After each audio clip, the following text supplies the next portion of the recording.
নমস্কার, তোমাদের সামনে আবার চলে এসেছি। সামনেই তো শিবরাত্রি, তোমরা জানো। তো আমার চ্যানেলটাকে সাবস্ক্রাইব করবে, তোমরা জানি প্রত্যেকেই দেখছো। আর নতুন নতুন নিত্য নতুন নানান যে বিষয়গুলো নিয়ে তোমাদের সামনে আসছি, কেমন লাগছে তোমাদের আমার সামনাসামনি উপস্থিতি কমেন্ট করে আমাকে প্লিজ জানিও। আমি খুব আগ্রহী থাকি তোমাদের এই সমস্ত বার্তা শোনার জন্য বা পড়ার জন্য। তো তোমরা জানো এই রবিবার 2026 সালের এই রবিবার শিবরাত্রি আছে, মানে 15ই ফেব্রুয়ারি থেকে শিবরাত্রি শুরু হয়ে যাচ্ছে এবং সেটা 16ই ফেব্রুয়ারি অবধি থাকছে। তো 15ই ফেব্রুয়ারি যারা পাচ্ছ, শিবরাত্রি যেহেতু রাত্রিকালীন পুজো, সেহেতু যারা রাত্রিবেলায় শিবরাত্রির জল দেওয়ার নিয়ম, সারাদিন উপবাস থেকে যারা পারবে তারা অবশ্যই দেবে। কিন্তু যাদের শারীরিক অসুবিধে আছে, শরীর পারমিট করছে না, তারা কি করবে?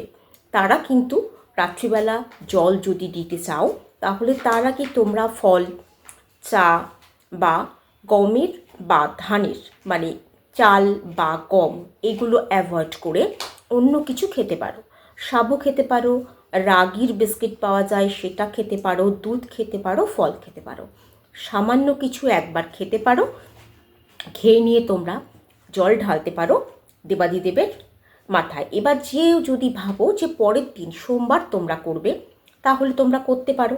সময়টা তোমাদের বলে দিচ্ছি কোন সময় থেকে কোন সময় এবার থাকছে। রবিবার 15ই ফেব্রুয়ারি শুরু হচ্ছে এবং সেটা শুরু হচ্ছে 4:49 বিকেলবেলা থেকে। পরের দিন বিকেল 5:33 পর্যন্ত, সোমবার বিকেল 5:33 পর্যন্ত এই সময়কালটা থাকছে। এর মধ্যে তোমরা পুজো করতে পারো। এবার শনিবার, মানে রবিবারের আগের যে শনিবারটা পড়ছে, সেদিন কিন্তু তোমাদের নিরামিষ আহার গ্রহণ করতে হবে, একদম সাত্ত্বিক নিরামিষ আহার। তারা যেভাবেই না করো না কেন, তোমরা নির্জলা থেকে করো, চা জল খেয়ে করো, যেভাবেই না তোমরা উপোসটা রাখো না কেন, তোমাদের কিন্তু অবশ্যই আগের দিন নিরামিষ খেতে হবে এবং এর পরের দিন, মানে যারা ধরো জলটা রবিবারে দিয়ে দিচ্ছ বাবার মাথায়, তারাও কিন্তু পরের দিন যতক্ষণ না পর্যন্ত এই চতুর্দশীটা ছাড়ছে, ততদিন পর্যন্ত কিন্তু তোমরা অন্ন গ্রহণ করতে পারবে না। এবং তোমরা অবশ্যই যে যে জিনিসগুলো খাওয়া বারণ সেগুলো খাবে না। অবশ্যই লুচি, রুটি, পরোটা এগুলো খাওয়া যায় না। রাগির আটা দিয়ে তৈরি যদি করতে পারো খেতে পারো, অন্যথায় কিন্তু হলুদ খাওয়া যাবে না। এবং নুন, সাধারণ যে নুন আমরা ব্যবহার করি সেই নুন খাওয়া যাবে না, আমাদের সন্দক লবণ ব্যবহার করতে হবে এই দিন যদি কিছু খেতে চাও। ধরো আলু সেদ্ধ খেলে বা কিছু খেলে রাত্রিবেলা, সেটা তোমাকে সন্দক নুন ব্যবহার করতে হবে। এবার পঞ্চামৃত তো তোমরা সবাই বানাতে জানো, প্রত্যেক বাড়ি তোমরা ঠাকুরকে দাও। আমি এবার মেনলি আগের বারও বলেছিলাম, যারা পরীক্ষার্থী, মাধ্যমিক তো শুরু হয়ে গিয়েছে, এবার অন্যান্য বোর্ডসের পরীক্ষাগুলো 17ই ফেব্রুয়ারি থেকে শুরু হয়ে যাচ্ছে। তো সেই জন্য তোমরা কি করবে, যারা পরীক্ষার্থী আছো, তারা তোমাদের পরীক্ষা যাতে ভালো হয় এটা তো চাও। সেই জন্য গতবারের মতো এবারও রিপিট করছি, কখনোই প্লাস্টিকের বা কাঁচের কোনো জিনিসে করে বাবার মাথায় অভিষেক করবে না। প্লিজ, কেউ করবে না, পরীক্ষার্থীরাও করবে না। এবং যখন বেলপাতা দেবে, আগে বেলপাতাটা দিয়ে তারপরে বাবার মাথায় জল অভিষেক করবে। যদি গঙ্গা জল দাও গঙ্গা জল দেবে, মেশাবে না। আর যদি শুদ্ধ জল দাও, শুদ্ধ এমনি পরিষ্কার জল দেবে। এবার বেলপাতা যখন দেবে ধুয়ে নেবে, ধুয়ে নিয়ে বেলপাতা বাবার মাথায় চড়িয়ে তারপরে জল ঢালবে। পরীক্ষার্থীদের জন্য বিশেষ এবার নিয়ম যেটা আমি বলবো, সেটা হচ্ছে তোমরা পরীক্ষা যারা দেবে তাদের পরীক্ষার শুভ কামনার জন্য বাবার মাথায় যখন বেলপাতা দেবে, যে বড় পাতাটা আছে সেই বড় পাতাটার মধ্যে মধু দিয়ে নাও, মধু মাখিয়ে নিয়ে বাবার মাথায় অর্পণ করো। 21টা অর্পণ করো কিংবা 11টা, বাবার মাথায় বেলপাতা অর্পণ করো। ছেঁড়া ফাটা কোনো বেলপাতা দেবে না, অপরিষ্কার দেবে না।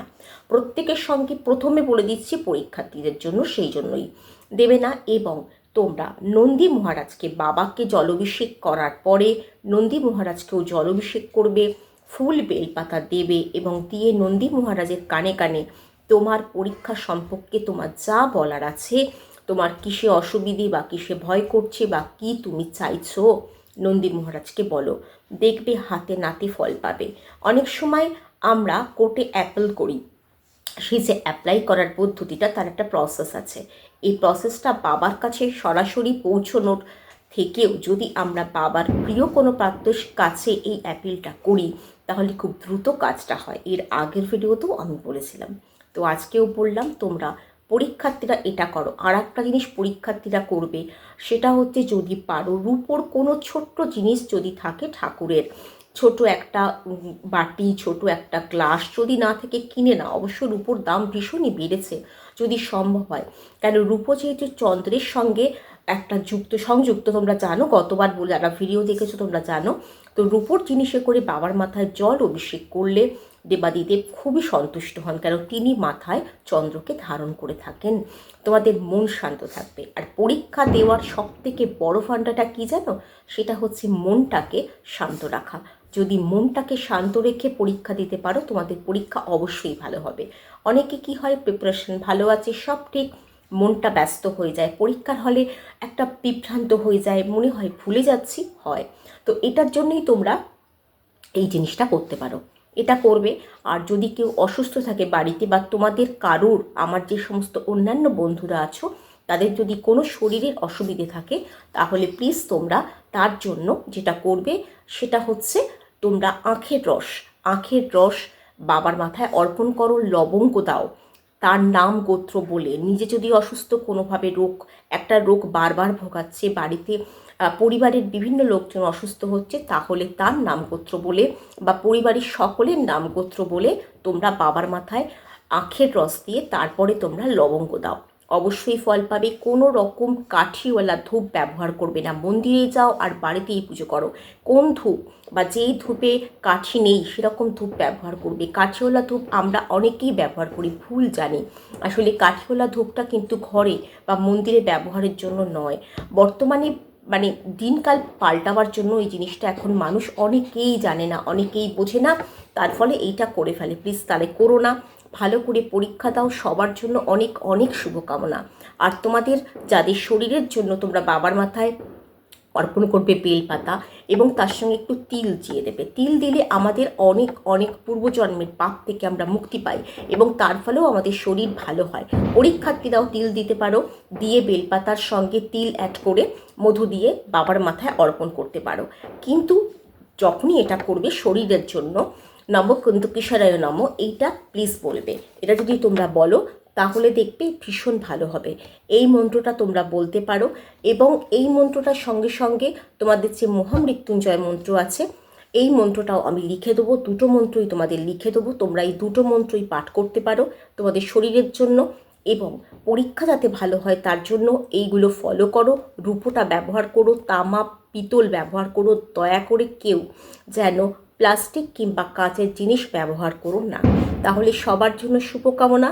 সবাই খুব ভালো থেকো। আর বাবাকে কিন্তু কখনো জবা ফুল দেবে না, বাবাকে সবসময় অন্য ফুল দেবে, যে ফুল সাদা বা কমলা রঙের ফুল সেগুলো দেবে।